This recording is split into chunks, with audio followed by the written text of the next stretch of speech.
Hello there. I'm Scotty, and I'm thinking you're not. That sounded more like Hulk Hogan and Keanu Reeves, but okay. I'm thinking you're not, brother. Or maybe you are, brother. Uh, but we're here today to talk about this baby right here. John Wick Chapter 4. This is the steelbook I got from the Walmart. It's beautiful.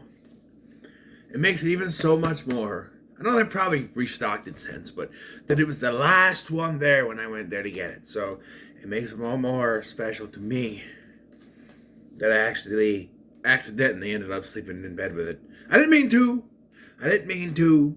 What had happened was I got it right. I was looking at it and I put it on the shelf. And that night, went to lay down in bed, and then I got up, grabbed it, and brought it in the bedroom and was looking at it, and had it on the bed, and then I fell asleep. So that's what had happened. I woke up the next morning going, what the hell is this doing here? So John Wick Chapter 4 tells the story of John Wick trying to get his freedom from the high table after the events of the last film. You know, they say he's pissed off. So, yeah.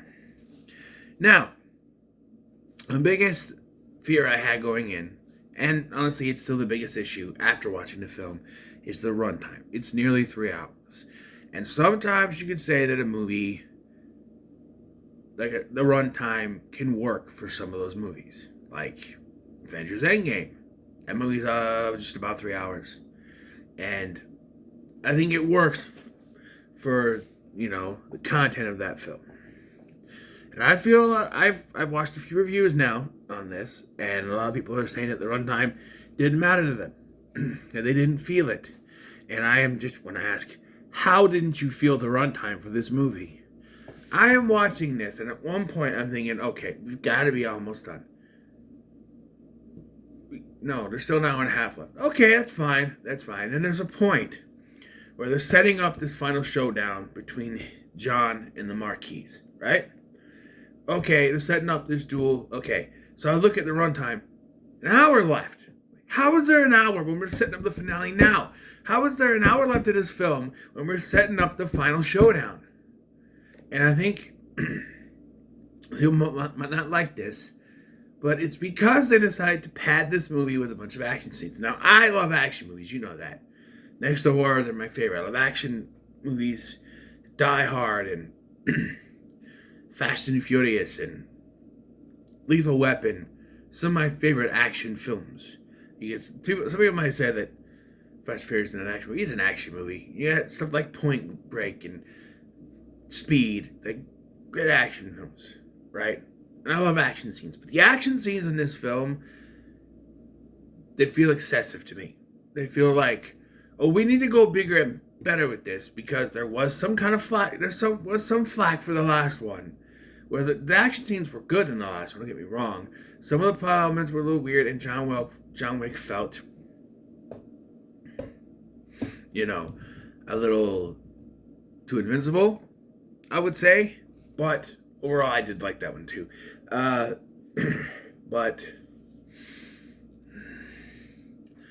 yeah, there is an issue with the action scenes for me because it just feels like they go on for too long. Like the first big action scene we get is in Osaka, Japan, right?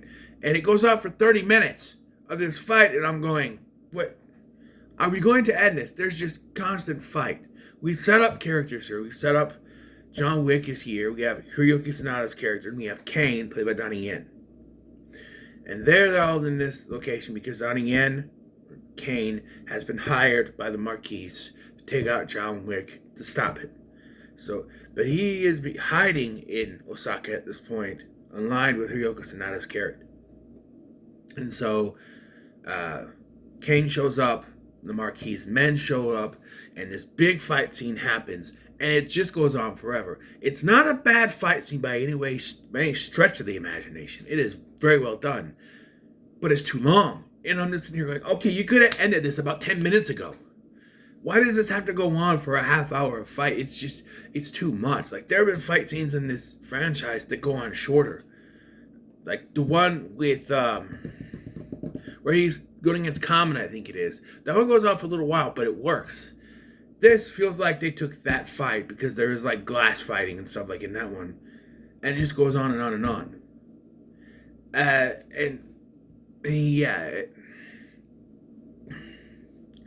And then towards the end of the film, there's another fight scene that I felt was completely unnecessary.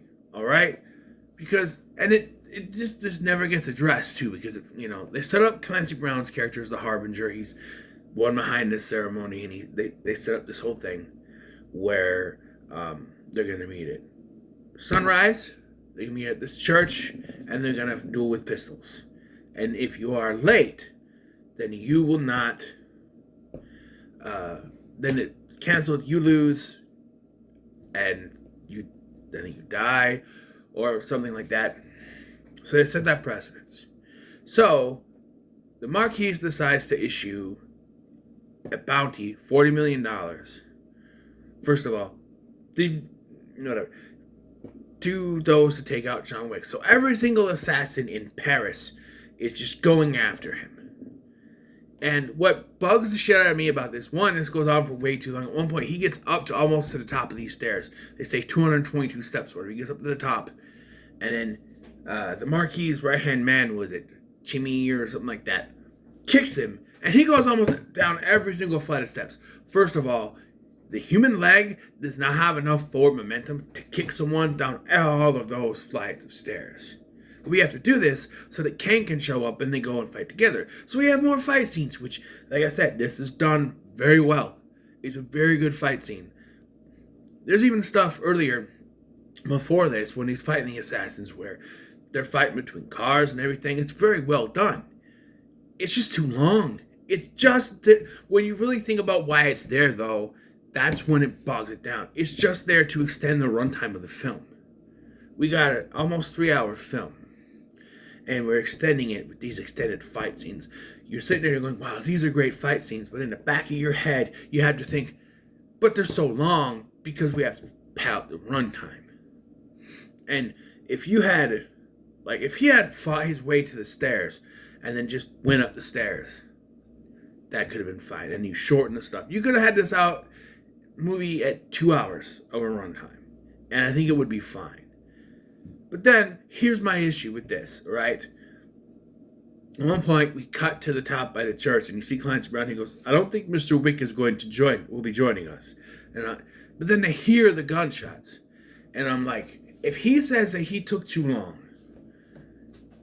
if John Wick makes it, and he says that he's too late, I'm going to call bullshit because you heard all that stuff.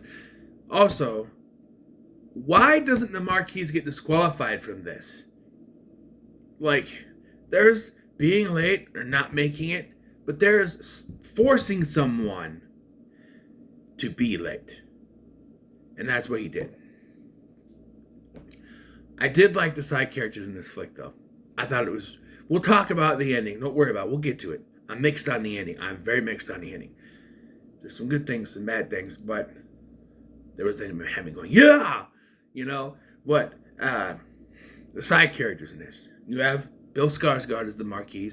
I think he's a great villain. I think he's like the best villain we've had in this franchise. I want to know, what happened to the one lady from Chapter 3? She was still alive, right? She's not in this at all, and I want to know what happened to her. I thought she was the head of the table. And before you say, oh, that's Roman Reigns. Shut up! I thought she was the head of the table, but now we have the Marquis, and he's just there. I don't remember her dying, although I have to rewatch Chapter 3, I guess, but I don't remember her dying. Did she? I don't know. And of course, you got Winston, Ian McShane, doing a great performance, of course. And Lawrence Fishburne, even though his role is significantly shorter in this than it was in the last two, he still does a pretty good job. Lance Reddick, we gotta talk about Lance Reddick, rest in peace. He has a short role in this. I think maybe he was in the middle of filming when he died, or I don't know. But there is a thing in the end that says in loving memory of Lance Reddick, so that's pretty cool. Hiroyuki Sanada's character is good. Of course, he's not in film long. Kane kills him, and that is provoking his daughter to come after him. in the post-credit scene, which we'll talk about that. But yeah,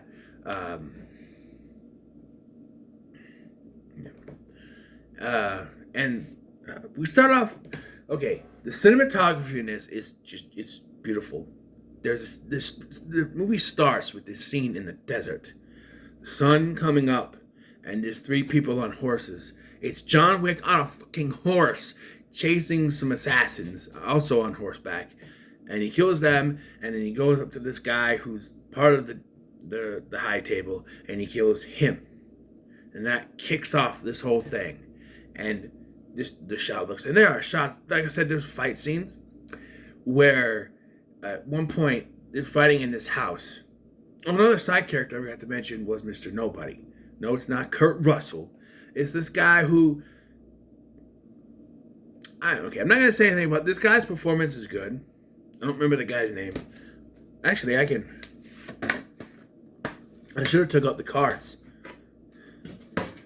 It's guy with a dog.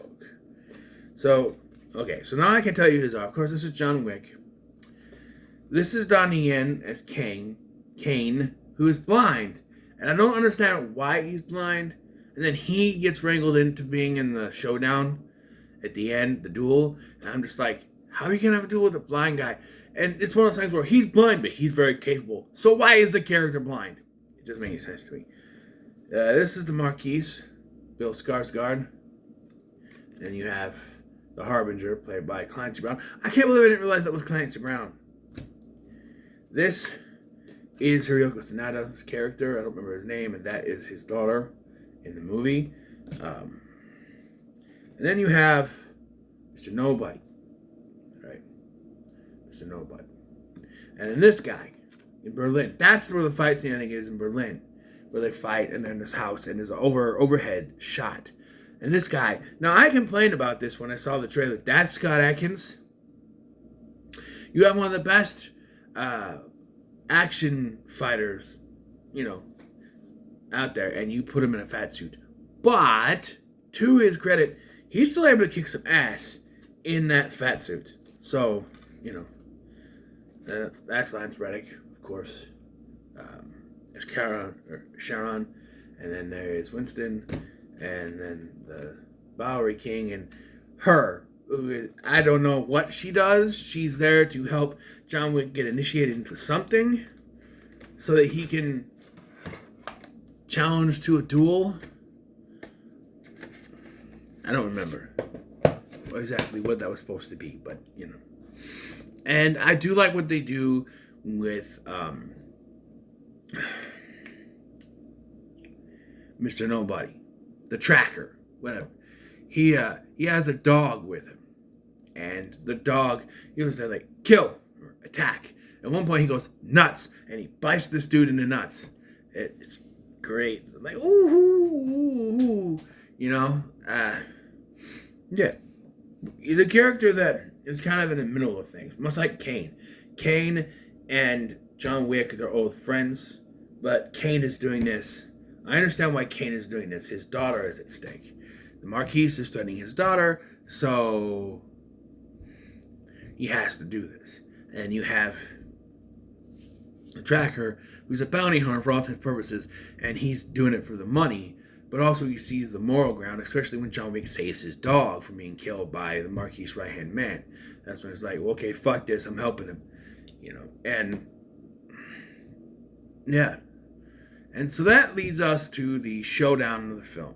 The final, the music. I love the music in this. It works when you have it with the fight scenes. It works very well. But the final showdown, has, you're leading up to this, and it leads up to it very well, where they're talking about, well, if you die, what you gonna have on your grave, and stuff like that, when they're bringing them into and stuff.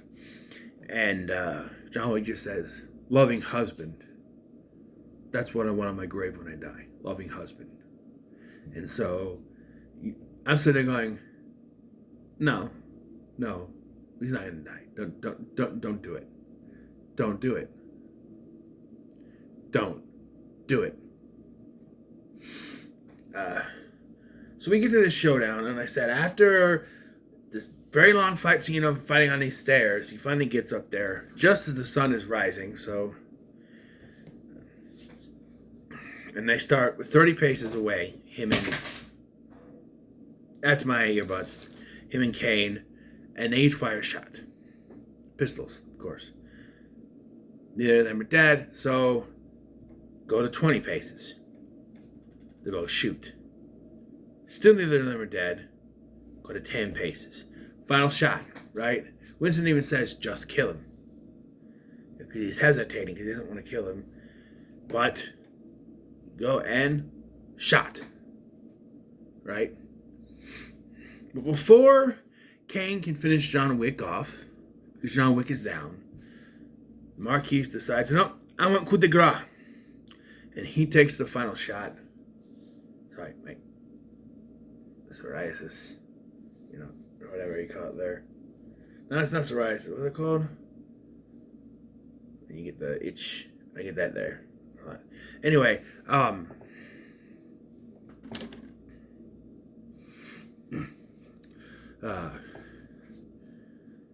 he goes to shoot John Wick, and he's like saying some lines to him, and then Winston just goes, "Ha!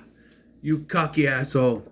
You never fired a shot!" And then, boom, shoots him right in the head, and that's the yeah moment. And yeah, Donnie Yen is freed, and so is his daughter. John Wick is now freed of everything. Harbinger takes off. Winston gets his hotel back, because I forgot to mention this. The Marquis destroys the New York Continental. Just demolishes it. I'm hoping there wasn't people in there. I'm just saying. He just... whole building gets destroyed. So I was like, oh. And that, to me, signified, okay, we're not sticking around New York. We're going to move around a little bit more. We started off in, like, Dubai or whatever it was, or in the desert. And we're going around. You go to Osaka, Paris, Berlin, all that stuff. And then this ending. John Wick turns to Winston. He says, "Will you take me home?" He's like, "Yes." He walks down, starts walking down the steps, and he stops in the middle of the top area of steps. And he remembers his wife. And he says her name, and he just sort of lays back. And I went, they better show him perfectly fine in the next scene. Like he just sort of passed out from the pain. He wakes up in a hospital. Or they play it like he's supposed to be dead, but then he walks out. Sort of thing. They cut to a gravesite. And they show Helen's grave. And I went, don't do it. And then they showed John Wick's grave. And I went, they fucking killed him off. Now there is some debate with this, because I've seen it. I noticed it. I don't know if anyone else noticed it until I watched Chris Stuckman's video on the ending. It was like, oh, he did a video on the ending. Let me talk about it. And he noticed it too. And other people have been noticing, I guess. They talk about, Bowery King asked Winston, where do you think he is, heaven or hell? And Winston says, who knows? And then you see the dog turn his head, looking at something. Now, that could just be a dog turning its head. You know, sometimes animals can't really control what they do. So, but some people are saying, oh, that could mean the John Wick is actually standing off to the side and we don't see him. And this is a cover so he can live a quiet life. And then you get the post-credit scene where Donnie Yen's character Kane is finally going to meet his daughter. But there's Hiroyuki Sanada's daughter, and she's got a blade and she's going to kill him. And in the spirit of John Wick, I think that works.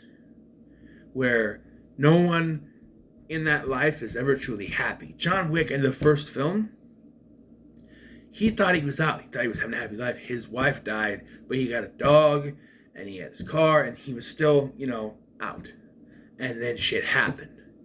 And that kickstarted him back into this life again, and now he's out. Dead or alive. You're coming with me. This is not RoboCop. But dead or alive now, he is out.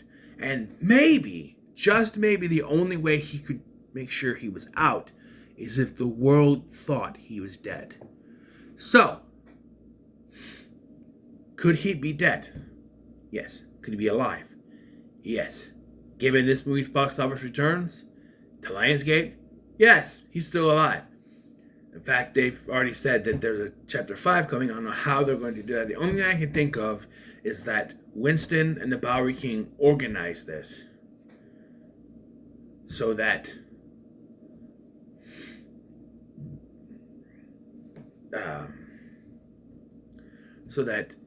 he, to the world, John Wick was dead. So now he can live alone. He can have a dog. He can live alone. He can live his life by himself. And just in, But if he is dead, as much as I do not like that ending, I understand why it had to happen. Because in this life, they said it a few times in this film, in this life there is no escape. You either stay in the life or you die. There's no out. And so being that he ends up dead proves their point. That even though he, kind of brought it to the high table and kind of, stuck it to him, he still died. So they were still right in the end, but he still got to them. So, and that's all you can ask in that thing is if you're going to go out with a bang, and that was big. Now, do I personally think it's over for John Wick? No.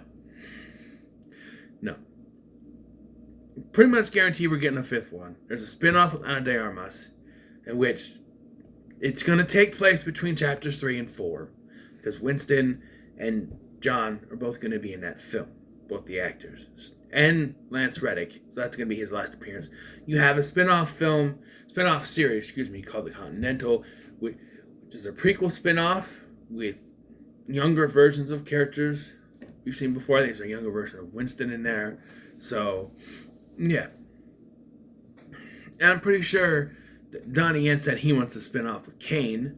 So I assume it's going to be some sort of prequel or continuation off of that. Because I don't see where she's going to walk up to him and stab him in public without him being able to sense it. Because we've seen him do miraculous things throughout this film. And for just to say, no, she come up, surprised him and stabbed him, is a little, he's blind, but he was still able to kick some ass. You know what I mean? But yeah, I actually enjoyed this film, even as long as it was. And I would say that when it comes to John Wick Chapter 4, it's pretty good. So, what are your thoughts on John Wick Chapter 4? Leave in the comments below. Make sure to like, share, and subscribe. Thank you for watching. I've been Scotty, and I'll see you in the next one.